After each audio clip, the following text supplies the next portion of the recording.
भारताकडून कोंडीकरण सुरू झाल्यानंतर पाकिस्तानमध्ये भीतीचं वातावरण आहे। भारताकडून 20 देशांना पहलगाम हल्ल्याची माहिती देण्यात आली आहे। हल्ल्यामध्ये पाकिस्तानचा हात नाही असं पाकिस्तानच्या संरक्षण मंत्र्यांनी म्हटलंय।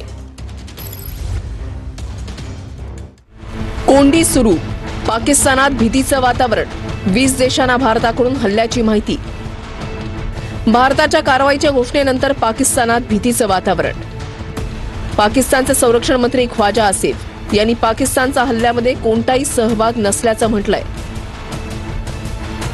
भीतीमुळे पाकिस्तान हवाई दलाची विमानं रात्रभर सीमेभोवती गस्त घालत होती। पाकिस्तानने त्यांच्या नौदलाला अलर्ट केलंय। भारत कारवाईसाठी नौदलाचा वापर करू शकतं अशी भीती पाकिस्तानला आहे। पाकिस्तानचे लष्कर प्रमुख मुनीर यांनी उच्च